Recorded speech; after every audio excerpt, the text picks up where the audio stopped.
जय सियाराम. मी आहे रंजना. तुम्ही पाहता रंजनास किचन. आज आपण करूया मुंबईची फेमस डिश जी आहे वडापाव. वडापाव म्हटलं की मस्त असे तळलेले बटाट्याचे वडे, नरम नरम पाव, त्यासोबत वेगवेगळ्या प्रकारच्या चटण्या, पुदिन्याची, चिंचाची, गुळाची, सुकी चटणी आणि मिरची. हे ऐकूनच सर्वांच्या तोंडाला तर पाणीच येतं. तर आज आपण जाऊया किचनमध्ये आणि बनवूया वडापाव. यासोबत मी ज्या चटण्या केल्या आहे, एक पुदिन्याची आहे, एक चिंचाची गुळाची आहे व एक सुकी चटणी आहे. तुम्ही पुदिन्याची चटणी नसली, नुसती चिंचाची जरी चटणी केली तरी ह्या वडापावसोबत खूप छान लागते. मुलांना आंबट गोड चटणी खूप आवडते. तर चला जाऊया किचनमध्ये आणि बनवूया वडापाव. वडापाव करण्यासाठी इथे मी 10 बटाटे घेतले आहे. आता आपण हे शिजवून घेऊ. लाल चटणी करण्यासाठी इथे मी 1/4 मेजरिंग कप खोबरं घेतलं आहे. आपण हे खोबरं दळून घेऊ. यात टाकते 1/4 मेजरिंग कप शेंगदाणे व इथे 10 लसणाच्या पाकळ्या बिनसोललेल्या घेतल्या आहे. यामध्ये टाकून घेऊ अर्धा चमचा लाल तिखट, चवीप्रमाणे मीठ. हे आपण बारीक दळून घ्यायचं, एकदम चिकनही दळायचं नाही आहे.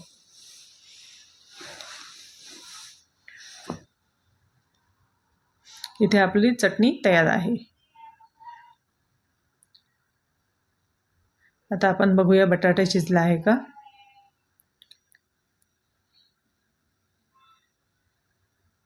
इथे आपले बटाटे शिजले आहे. आता आपण याचं साल काढून याचं बारीक कापून घेऊया. इथे मी मिक्सरमध्ये 2 इंच आलं, 12 हिरव्या मिरच्या, माझ्या मिरच्या तिखट आहेत त्याच्यामुळे मी फक्त 12 मिरच्या घेतल्या आहे. तुम्ही तुमच्या आवडीनुसार मिरची टाकू शकता. व इथे वंजोळभर लसूण घेतला आहे. ते 1/4 मेजरिंग कप अंदाजी लसूण आहे हा. आता याची आपण पाणी न टाकता पेस्ट करून घेऊ. इथे आपली पेस्ट तयार आहे. आता करूया फोडणीची तयारी. इथे मी कढई तापत ठेवली. 3 चमचे तेल,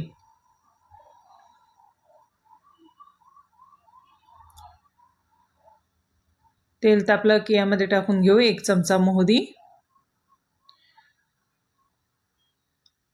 2 चमचे जिरं व हे वाफलेल्या मिरचीचं वाटण केलेलं आहे यामध्ये टाकून घेऊया. तर हे वाटण आपण थोडं परतून घेऊ.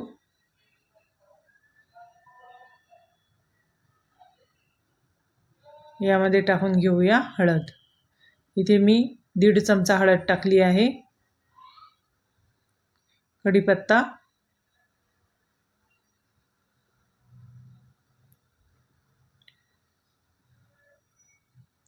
इथे मी थोडी अजून हळद टाकते, मला पिवळेपणा कमी वाटत हो.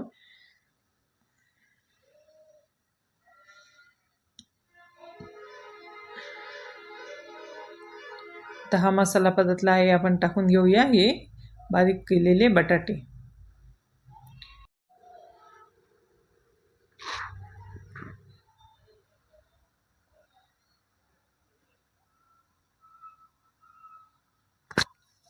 आपल्याला हे बटाटे व्यवस्थित मॅश करून घ्यायचे आहे.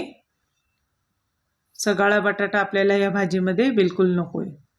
तुम्ही मॅशरच्या साहाय्याने सुद्धा हे मॅश करून घेऊ शकता. त्यात टाकून घेऊया चवीप्रमाणे मीठ.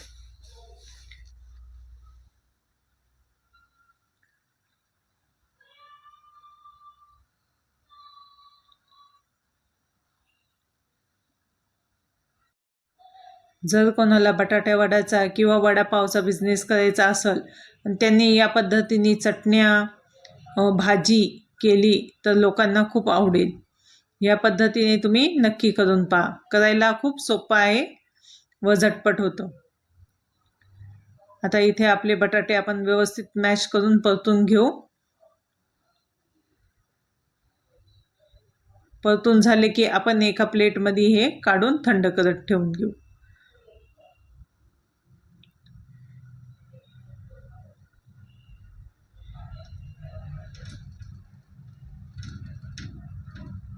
यामध्ये टाकून घेऊया बारीक चिरलेली कोथिंबीर.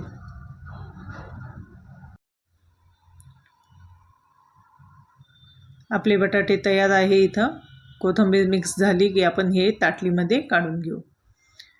आता इथे कटोरीमध्ये मी 3 मेजरिंग कप डाळीचं पीठ घेते.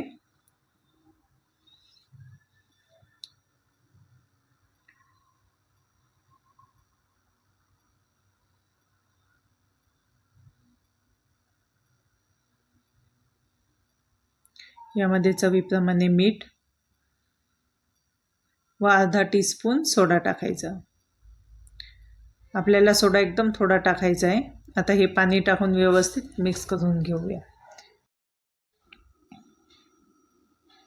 यात पण थोडंसं पाणी टाकून हलवून घेऊ व नंतर आपण हे जे मिक्सचर आहे हे मिक्सरमध्ये दळून घेऊ, जेणेकरून पटकन आपलं मिक्सचर बारीक होऊन जाईल.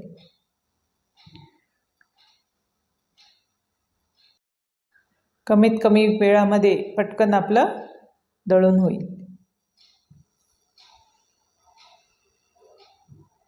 इथे आपलं दळून झालं आहे. यामध्ये पण थोडंसं पाणी टाकू हे व्यवस्थित मिक्स करून घेऊ.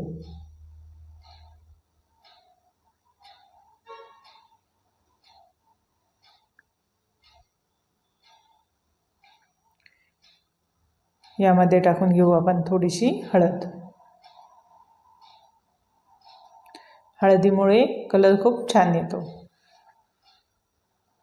आता हे व्यवस्थित मिक्स करून घेऊ.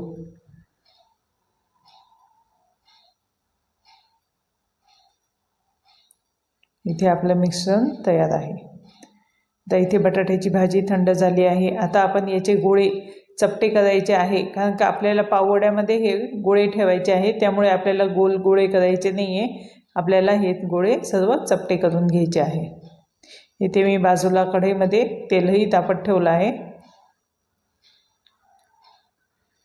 इथे आपले गोळे तयार आहे. आता आपण हे तळायला घेऊया. याच्यामध्ये गरम तेल टाकून घेऊ.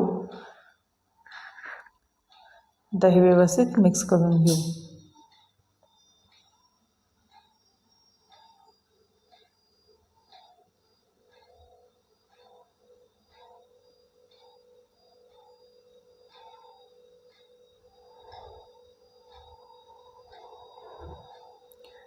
आता आपण हे वडे तळून घेऊ. आपल्याला हे वड्याचं पीठ जास्त घट्टसर नाही करायचं, थोडं सैलसरच राहून द्यायचं आहे, जेणेकरून त्याला कोटिंग पातळ अशी छान लागते. जास्त घट्ट केलं का खूप जाड कोटिंग येते.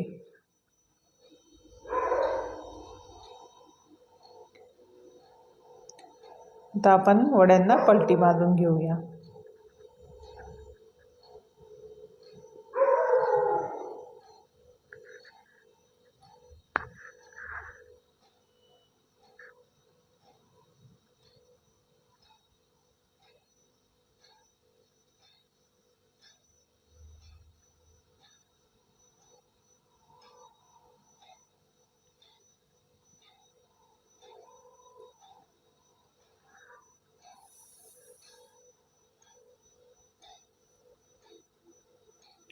इथे आपले वडे तयार झाले आहे. आता आपण हे काढून घेऊ.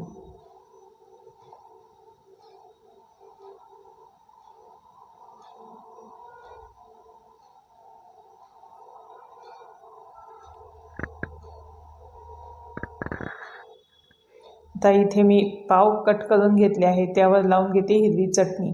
इथे मी जी हिरवी चटणी व लाल चटणी वापरते आहे याचा व्हिडिओ मी तुमच्यासोबत अगोदरच शेअर केला आहे. याची लिंक शेअर केलेली आहे.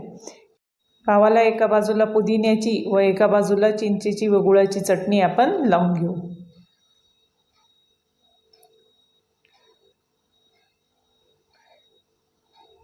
त्यावर ठेवून घेऊ आपण हे वडे. तेव्हा टाकूया थोडीशी ही लाल चटणी.